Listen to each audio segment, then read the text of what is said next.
제2의 인생 황혼 이혼의 진행자 은지민 변호사입니다. 치열한 삶을 이겨내고 맞은 인생의 황혼기. 여생의 행복한 동행 대신 이혼을 선택하고 있습니다.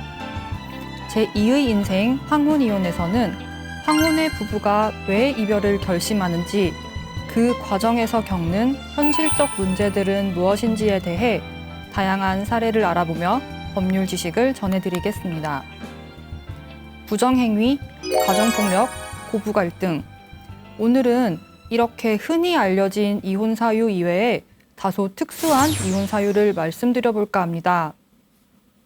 예전에는 이혼을 부정적으로 보는 시선이 지금보다 훨씬 많았고 편견도 있었기 때문에 TV와 같은 대중매체에서 공개적으로 이혼을 다루는 일은 거의 없었습니다.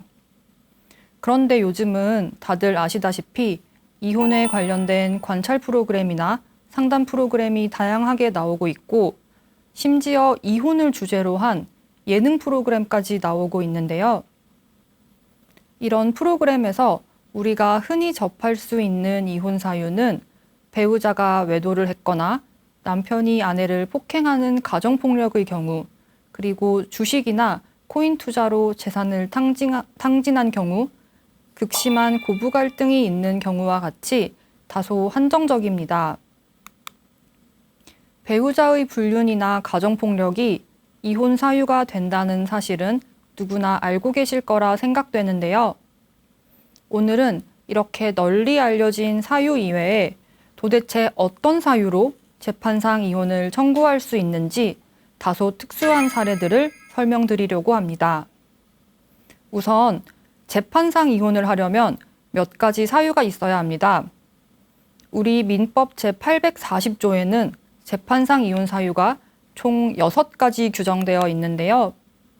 제1호 배우자의 부정한 행위가 있었을 때, 제2호 배우자가 악의로 다른 일방을 유기한 때, 제3호 배우자 또는 그 직계 존속으로부터 심히 부당한 대우를 받았을 때, 제4호 자기의 직계 존속이 배우자로부터 심히 부당한 대우를 받았을 때, 제5호 배우자의 생사가 3년 이상 분명하지 아니한 때, 제6호 기타 혼인을 계속하기 어려운 중대한 사유가 있을 때.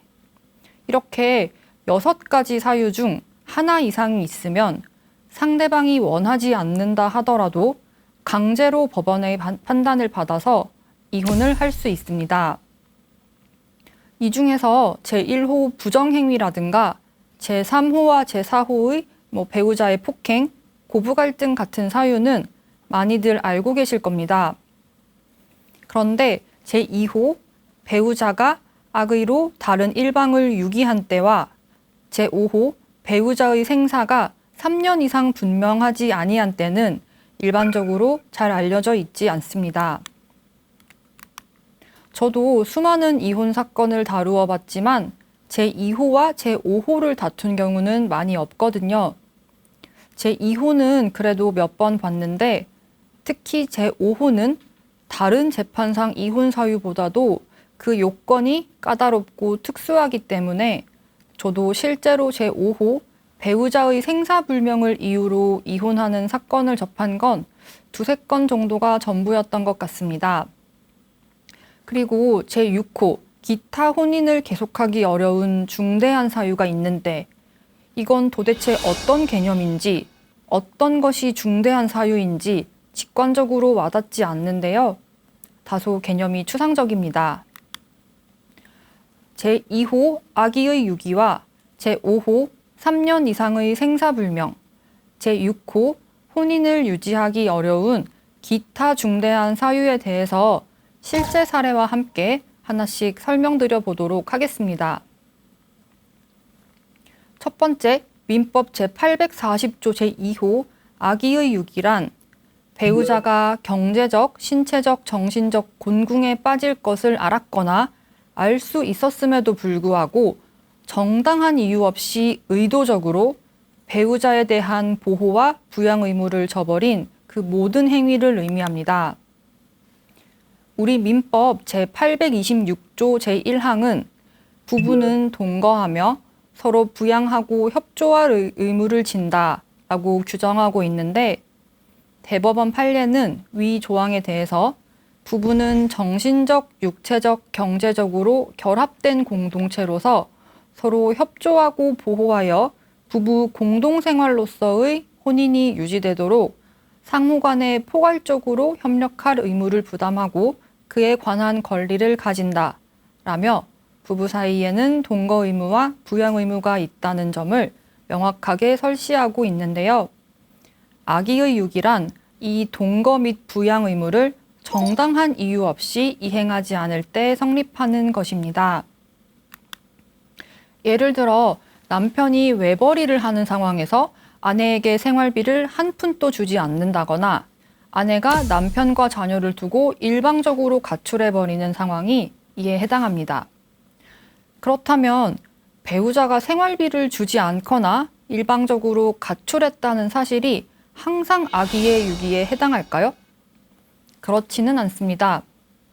생활비를 주지 않거나 멋대로 가출한 경우라도 정당한 사유가 있다면 악의의 유기로 인정되지 않을 수 있는데요. 첫째, 배우자로부터 생활비를 지급받지 못하더라도 경제적 곤궁에 빠지지 않는 경우입니다. 부부가 맞벌이를 하는 상황에서 남편이 아내에게 생활비를 전혀 지급하지 않더라도 아내 소득으로도 충분히 생활이 가능하므로 이는 악의의 유기라 할 수 없습니다. 둘째, 배우자가 생활비를 지급할 수 없는 객관적 사정이 존재하는 경우입니다. 남편 외벌이로 가게를 꾸려가던 중 남편이 병에 걸려서 경제활동을 못하게 되었거나 갑작스러운 사고로 당분간 일을 쉬어야 하는 상황이라면 아내에게 생활비를 지급하지 않더라도 이는 사실 불가피한 상황이므로 악의의 유기라고 할 수는 없습니다. 셋째, 본인의 사치와 낭비로 경제적 어려움이 발생한 경우입니다. 남편이 생활비를 매번 꼬박꼬박 지급했음에도 불구하고 아내가 자녀 교육비를 부부 소득 수준에 맞지 않게 과도하게 쓰거나 사치품을 구입해서 생활비가 항상 부족하다면 이는 아내의 책임이므로 남편이 악의로 유기했다고 볼 수는 없습니다. 넷째, 배우자가 일방적으로 가출할 수밖에 없었던 사정이 있는 경우입니다. 남편이 평소 아내의 폭행과 폭언을 참고 참다가 결국 가출하게 되었다면 이는 아내의 행동이 남편의 가출을 유발한 것이므로 남편이 악의로 아내를 유기했다고 볼 수는 없습니다. 악의의 유기와 관련된 흥미로운 사건을 하나 소개드릴까 합니다. 이 사건의 의뢰인은 60대 남성으로 아내와 결혼해서 30년 이상 특별한 문제 없이 원만한 결혼 생활을 하고 있었고 슬하에 2명의 자녀를 두고 있었습니다. 전업주부인 아내는 살뜰하게 의뢰인을 내조했고 의뢰인 부부는 큰 싸움 한 번 한 적이 없을 정도로 사이가 좋았습니다. 누가 봐도 이상적인 부부였죠. 그렇게 세월이 흘러 장성한 자녀들 모두 결혼해서 분가를 했고 의뢰인 또한 오래 다니던 직장에서 퇴직을 하게 되었습니다. 의뢰인은 이제 노년은 별다른 걱정 없이 아내와 둘이서 재미있게 지내면 되겠다는 생각을 했습니다. 그런데 이 부부 사이에는 결혼 생활 내내 한 가지 문제로 지속적인 갈등이 있어 왔는데요. 바로 종교였습니다. 아내는 특정 종교를 열성적으로 믿고 매주 일요일마다 집에서 멀리 떨어진 교회까지 가서 하루 종일 신앙생활을 하곤 했습니다. 평일에도 신도들과 모여서 기도 모임을 하기도 했는데요. 그동안은 의뢰인 또 회사 일로 바쁘기도 하고 그래서 아내가 종교 강요를 심하게 할 수 없기도 했고 아내가 매주 주말마다 하루 종일 교회에 있어도 의뢰인의 입장에서는 육아와 집안일에 지친 아내가 하루 정도는 기분 전환이라도 하기 바라는 마음에 아내의 신앙생활에 일절 간섭하지 않았습니다. 그리고 그동안 아내는 의뢰인이 교회에 같이 가주지 않아도 두 자녀를 교회에 데려가는 정도로 만족했기 때문에 그동안은 종교 문제로 인해서 심한 부부싸움을 할 정도의 큰 갈등은 없었는데요. 문제는 자녀들이 분가하면서 더 이상 교회에 가지 않겠다고 선언하고 의뢰인이 퇴직하고 여가 시간이 많아지면서 시작되었습니다. 자녀들의 완강한 거부로 더 이상 자녀들과 교회를 갈 수 없었던 아내는 퇴직해서 시간이 많은 의뢰인에게 이제 교회에 같이 가자고 졸랐습니다. 그럴 때마다 의뢰인은 이런저런 핑계를 대며 거절했는데 어느 순간부터 아내가 분을 참지 못하고 의뢰인을 때리기 시작하였습니다. 처음에는 손바닥으로 팔이나 등을 가볍게 툭툭 치던 행위에 불과했는데 점점 그 정도가 심해져서 의뢰인이 교회에 가는 것을 거절할 때마다 아내는 그릇이나 컵을 집어 던져서 깨고 나중에는 의뢰인을 발로 차기도 하면서 점점 심한 폭행을 가하게 되었습니다. 이를 참다 못한 의뢰인은 짐을 챙겨서 결국 가출을 하였고 따로 오피스텔을 구해서 지내면서 약 1년 동안 아내와 별거를 하게 되었습니다. 그렇게 1년 정도 별거를 하던 중 아내가 의뢰인을 상대로 이혼 소송을 제기하면서 그 사유로 민법 제840조 제2호의 악의의 유기를 들었습니다. 의뢰인이 일방적으로 가출해서 자신을 유기했고 그동안 생활비도 한 푼 지급하지 않았다는 이유에서였는데요. 의뢰인은 너무 억울하고 아내가 괘씸해서 맞소송으로 이혼을 할까 고민을 했는데 아내가 많이 때려서 홧김에 도망 나온 건 맞지만 아내와 이혼까지는 할 생각이 없었고 그냥 지금처럼 따로 살면 되지 굳이 노년의 황혼 이혼까지는 하고 싶지 않다는 입장이었습니다. 그래서 의뢰인은 나는 정당한 이유 없이 아내를 유기하지 않았으므로 유책 배우자가 아닙니다. 그러므로 아내의 이혼 청구를 기각시켜 주세요 라는 취지로 이혼 소송에서 방어를 하게 되었습니다. 의뢰인은 우선 자신의 가출이 아내의 폭행 때문이었다는 주장을 했습니다. 즉, 자신이 일방적으로 가출을 한 것이 아니라 아내의 폭행, 즉 가정폭력을 견디지 못하고 자신을 보호하기 위하여 도망쳤을 뿐이라는 주장이었습니다. 이를 뒷받침하기 위해서 의뢰인은 아내가 교회에 같이 가자고 강요했던 문자를 전부 캡처했고 자신이 교회에 가자는 아내의 요구를 거절할 때마다 아내가 물건을 던져서 깨트린 사진, 그리고 아내로부터 폭행당했을 때 팔다리에 멍이 들었던 사진을 찾았습니다.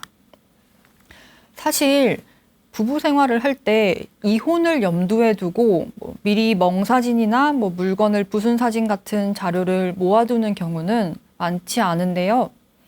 의뢰인의 경우에는 다행스럽게도 자녀들에게 아내의 이 폭력적인 행동을 하소연하면서 엄마 좀 말려달라라고 하기 위해서 두어 번 정도 사진을 찍어둔 것이 있었기 때문에 비교적 손쉽게 자료를 확보할 수 있었습니다. 그래서 의뢰인은 자신이 일방적으로 가출한 것이 아니라 아내의 종교 강요와 심한 폭행으로 인해서 어쩔 수 없이 살기 위해 도망친 것이라 설명하였습니다. 그리고 의뢰인은 자신이 현재 퇴직한 상태로 별도의 소득이 없고 30년 동안 월급을 전부 아내에게 가져다 주고 아내가 경제권을 갖고 의뢰인의 월급을 관리하도록 하였기 때문에 사실상 부부 공동재산은 대부분 아내 명의로 되어 있다는 소명 자료를 제출하였습니다. 특히 의뢰인 부부가 함께 살고 있던 집도 아내 명의로 되어 있어서 의뢰인은 이를 입증하기 위해 부동산 등기부 등본도 제출했습니다. 즉, 의뢰인은 현재 퇴직하여 별도의 소득이 없고 아내가 자신보다 훨씬 재산이 많으므로 굳이 생활비를 주지 않아도 충분히 아내 혼자 생활이 가능하다는 주장을 하였습니다. 아내는 이혼을 원하고 의뢰인은 이혼을 원치 않았기 때문에 소송 과정에서 치열하게 공방이 오갔는데요. 결국 재판부에서는 의뢰인이 현재 퇴직한 상태이므로 아내에게 생활비를 지급하지 못할 객관적인 사정이 있는 점, 부부 공동재산 대부분이 아내 명의로 되어 있어서 아내 스스로 충분히 생활비를 충당할 수 있는 점, 의뢰인이 아내의 종교 강요와 폭행으로 가출할 수밖에 없었던 점 등을 전부 인정하여 의뢰인이 아내를 악의로 유기한 것이 아니므로 의뢰인에게는 귀책 사유가 없다며 아내의 이혼 청구를 기각하였습니다. 이렇게 이혼 소송이 마무리되고 의뢰인은 결국 아내와 화해하고 다시 집으로 돌아가 평화로운 노년을 보내고 있다고 합니다.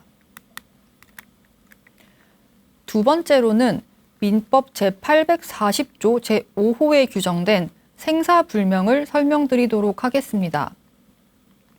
배우자가 3년 이상 생사불명인 경우에 재판상 이혼을 청구할 수 있는데요. 여기서 말하는 생사불명이란 말 그대로 생존 여부를 알 수 없는 상태, 즉 살아있는지 죽었는지조차 확인되지 않는 상황을 의미합니다. 앞서 말씀드린 아기의 유기처럼 단순히 가출하거나 연락 두절이 된 것과는 다른 것입니다.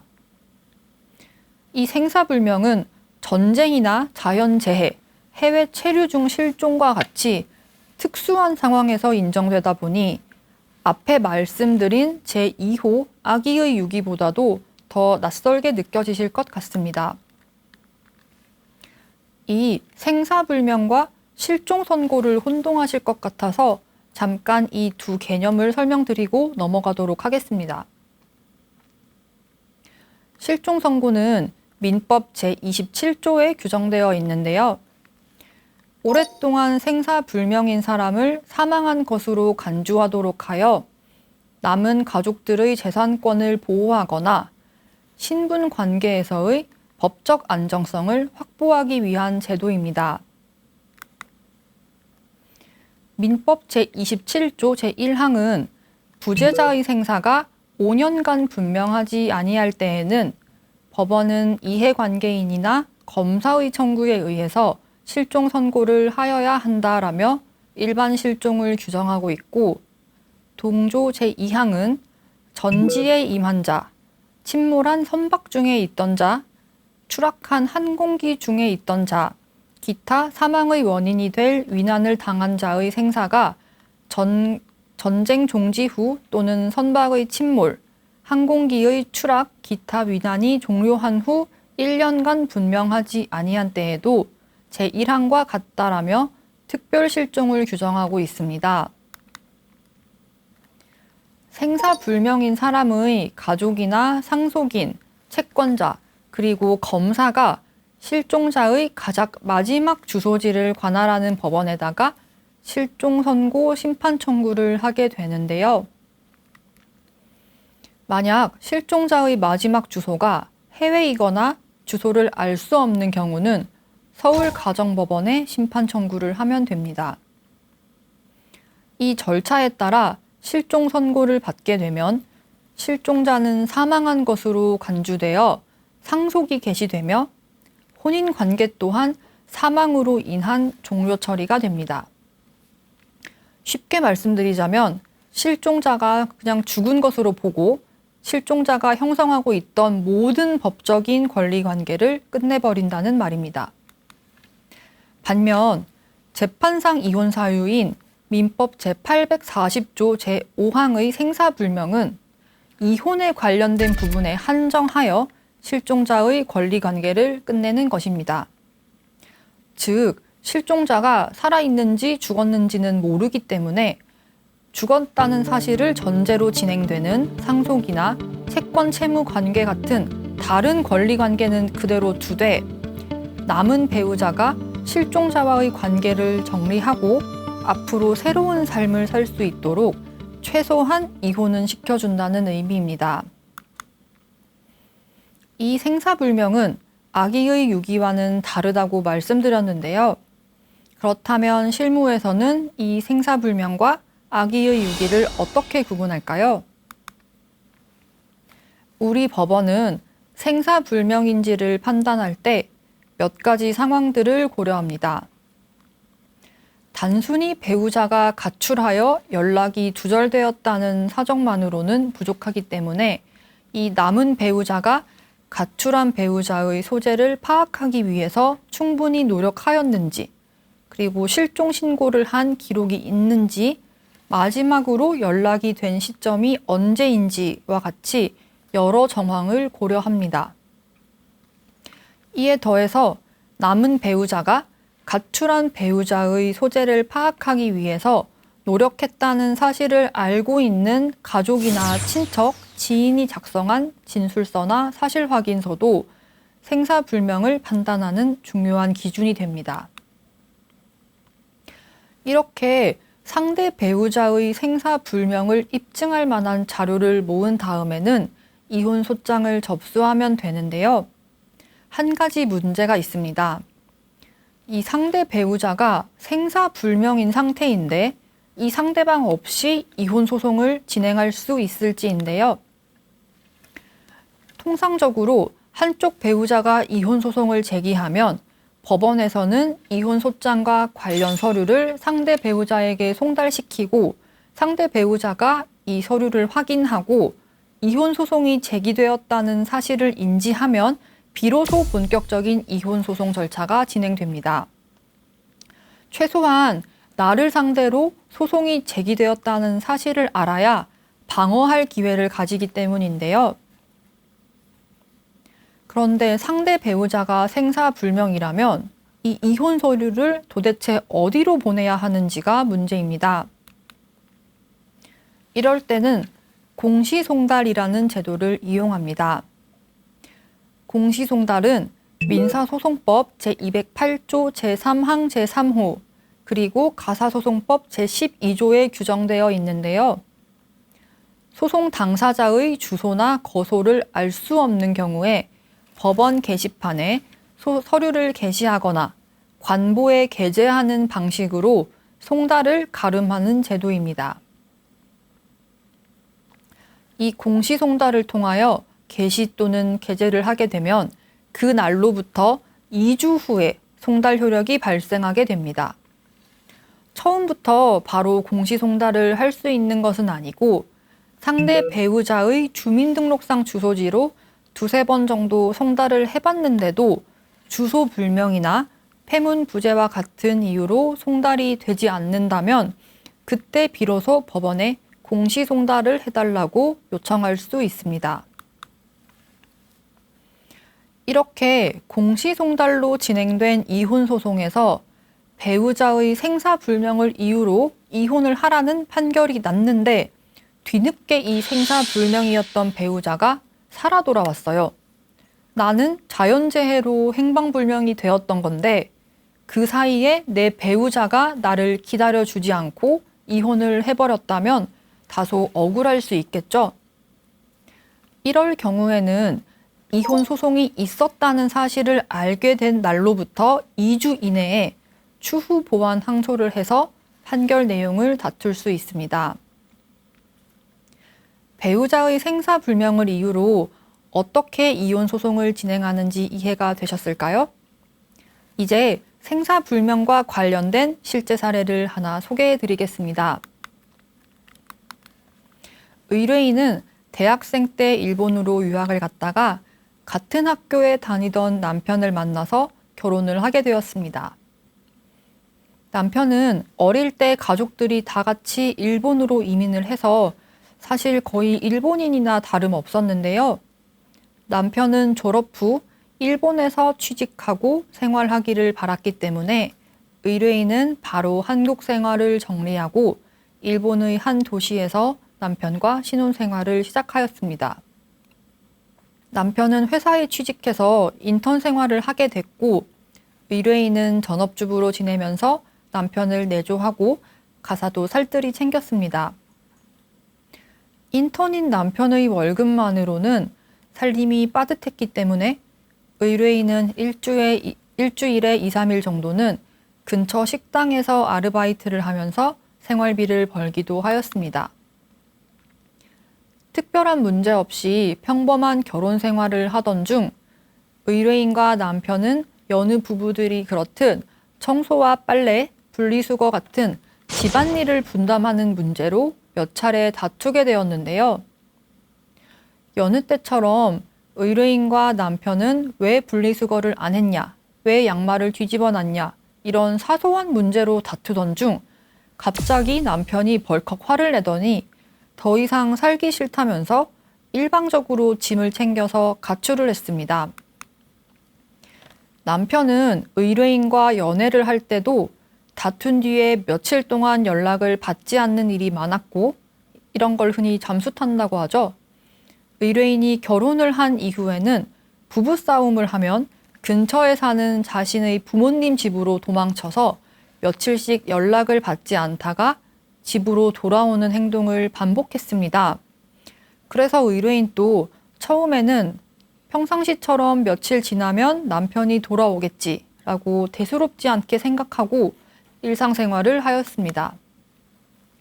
그런데 2주가 지나도록 남편으로부터 아무런 연락이 없었고 의뢰인이 수차례 전화를 하고 문자도 남겼으나 아무런 응답이 없었습니다. 뭔가 이상하다, 평소와는 다르다고 생각한 의뢰인은 시부모님에게 연락했는데요. 시부모님은 깜짝 놀라면서 아들이 온 적이 없다고 하였습니다. 이에 너무 황당한 의뢰인은 남편에게 계속 연락을 시도했는데 남편은 계속 연락을 받지 않았습니다. 이렇게 남편이 가출하고 연락 두절한 지 2년이 지났는데요. 그동안 의뢰인과 시부모님은 남편의 친구들을 찾아다니며 남편의 행방을 수소문도 해보고 일본 경찰에 실종 신고도 하며 백방으로 남편을 찾아다녔습니다. 그러나 어디에서도 남편의 생활 반응이 확인되지 않았습니다. 의뢰인은 친구도 친척도 없는 일본에서 더 이상 사는 의미가 없다고 생각했고 결국 일본에서의 생활을 정리하고 한국으로 돌아왔습니다. 그 이후로 또 5년 정도 지났고 의뢰인은 드디어 남편과의 관계를 정리하고 새 출발을 하기로 마음먹고 이혼 소송을 제기하게 되었습니다. 실제로 의뢰인과 남편이 함께 생활한 것은 6개월도 채 되지 않았고 둘 사이에 자녀도 없었기 때문에 재산 분할이나 양육권 문제는 없었습니다. 남편이 일방적으로 가출하였기 때문에 의뢰인이 남편으로부터 위자료는 받을 수 있었는데요.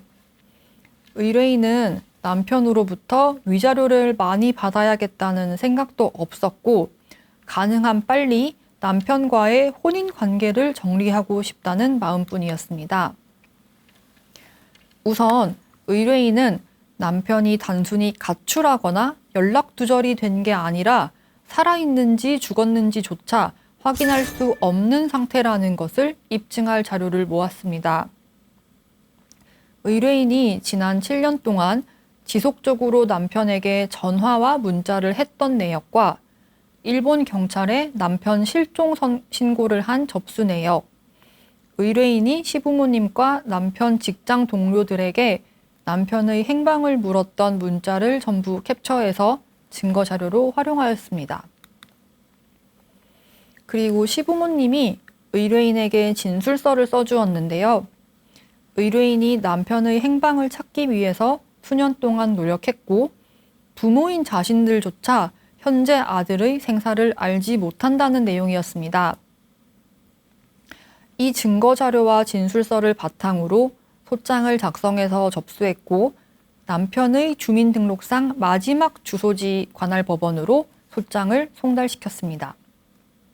당연히 남편은 그 주소에 살고 있지 않으니까 소장은 반송됐고 남편의 주소를 알 수 없다는 이유로 공시송달로 결국 소송이 진행되었습니다. 의뢰인이 남편의 생사를 확인하기 위해서 몇 년 동안이나 노력했다는 증거가 확실했고, 심지어 남편의 부모님인 시부모님까지 의뢰인의 입장에서 진술서를 써주었기 때문에 소장을 접수하고 6개월이 채 지나기 전에 의뢰인과 남편은 이혼을 하고 남편이 의뢰인에게 위자료 2천만 원을 지급하는 판결이 나왔습니다. 다행히 의뢰인은 빠르게 남편과 이혼하고 새로운 삶을 살 수 있게 되었는데요. 의뢰인은 어떻게든 이혼만 한다면 사실 위자료는 받지 않아도 괜찮다는 마음이었기 때문에 남편으로부터 위자료를 받는 판결을 받았지만 이를 실제로 추심하고 싶지는 않다고 하셨습니다. 이후 의뢰인은 한국에서 새로운 인연을 만나서 새 출발을 하셨다고 하네요. 세 번째로 말씀드릴 것은 민법 제840조 제6호 기타 혼인을 지속하기 어려운 중대한 사유입니다. 앞서 말씀드린 아기의 유기, 3년 이상의 생사불명과 같은 사유가 법에 명시적으로 규정되어 있는 것과는 달리 민법 제840조 제6호는 어떤 행위가 혼인을 지속하기 어려운 중대한 사유인지 다소 추상적인데요.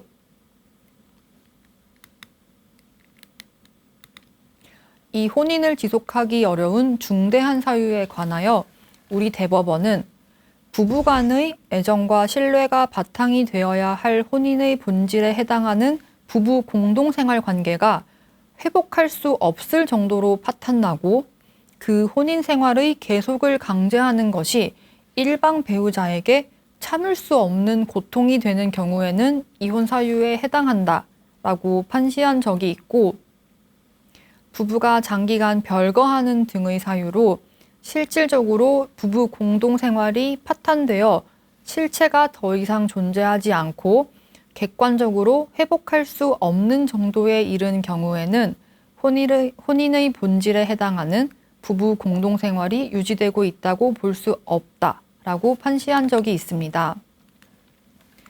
대법원의 입장을 이해하려면 이혼 청구의 기본 원칙인 유책주의와 파탄주의의 차이를 알아야 합니다. 우리 민법은 기본적으로 유책주의를 채택하고 있습니다. 즉, 혼인 파탄에 책임이 있는 배우자는 원칙적으로 이혼을 청구할 수 없다는 원칙입니다. 혼인의 안정성과 도덕적 가치를 중시하는 전통적인 이혼 원칙으로 배우자의 잘못된 행위에 대한 제재의 의미도 있습니다. 반면 파탄주의는 혼인 관계가 회복할 수 없을 정도로 파탄에 이르렀다면 누구에게 그 파탄에 대한 책임이 있는지와는 상관없이 이혼을 허용해야 한다는 원칙입니다. 혼인의 실질적 기능이 상실되었는지에 초점을 맞추는 다소 현대적인 이혼 원칙으로 보다 개인의 행복 추구권과 자유를 인정하는 입장입니다. 즉, 우리 법원은 기본적으로 유책주의를 채택하고 있으나 판례를 통하여 개별적인 사안에서 제한적으로 파탄주의 요소를 인정하고 있는 것입니다. 민법 제840조 제1호부터 5호까지가 유책주의에 의한 이혼 사유라면 동조 제6호는 파탄주의에 의한 이혼 사유인 거죠.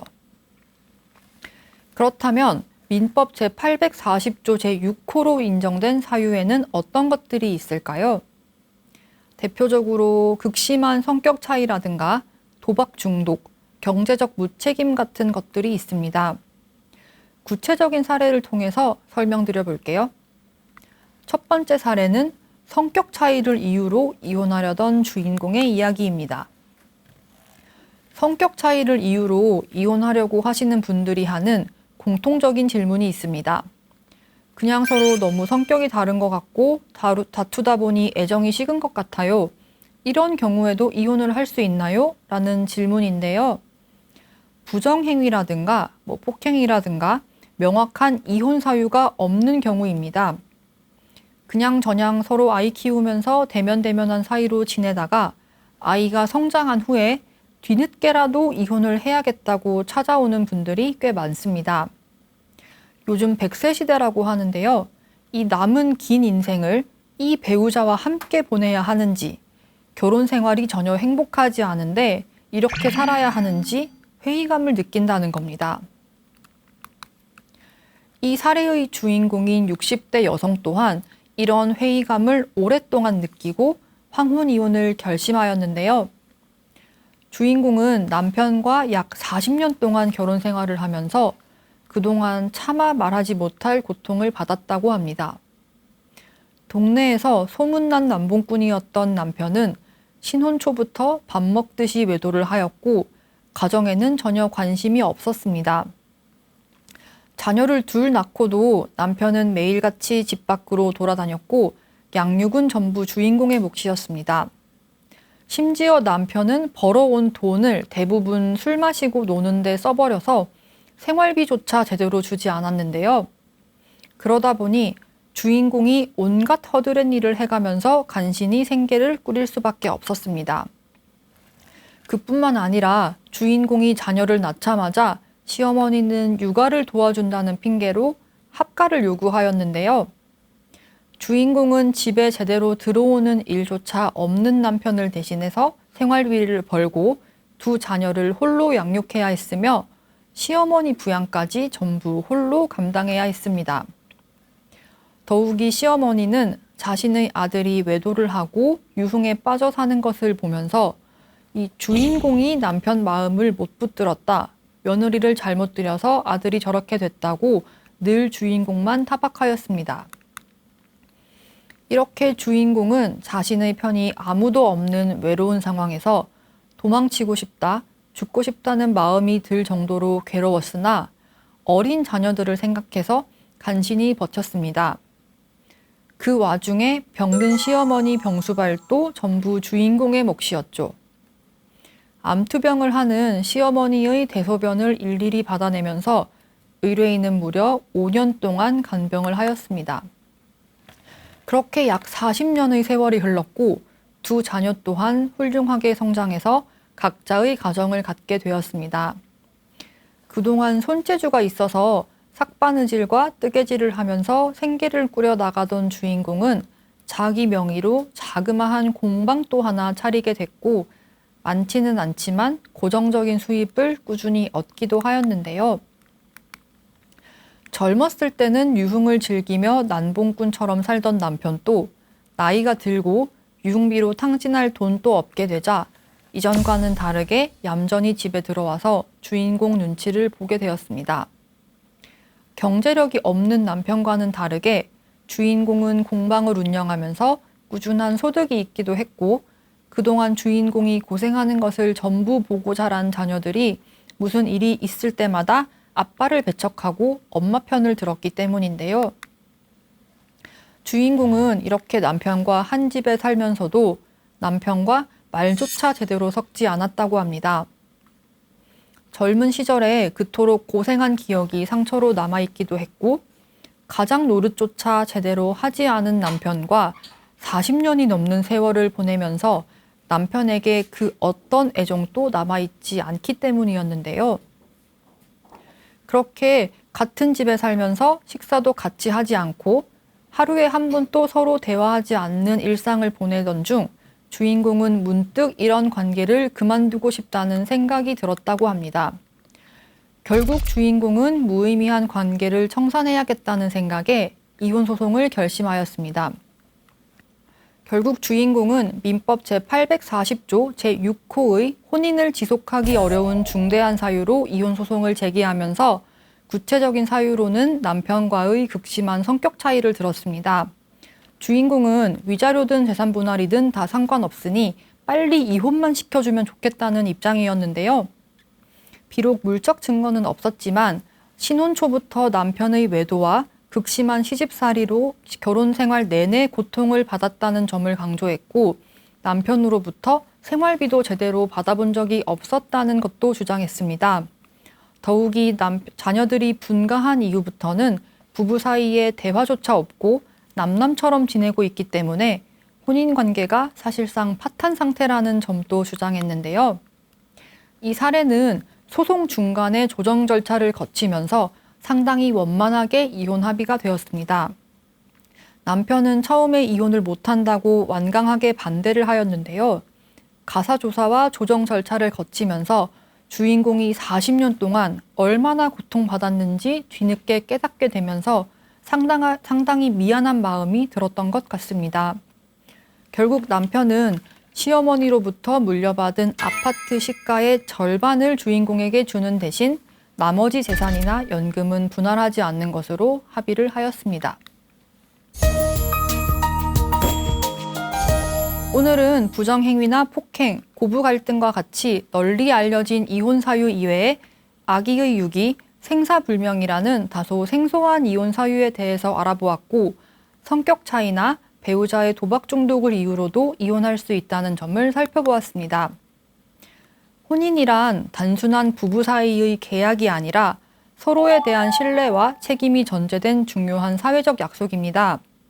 법적인 구속까지 뒤따르는 무거운 약속인 셈입니다.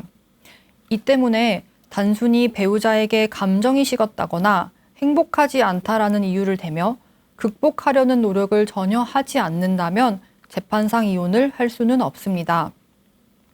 이런 점을 충분히 고려하시고 부부 사이의 관계 개선을 위해서 가능한 노력을 해본 이후에 이혼을 할지 신중하게 결정하시기를 권해드립니다.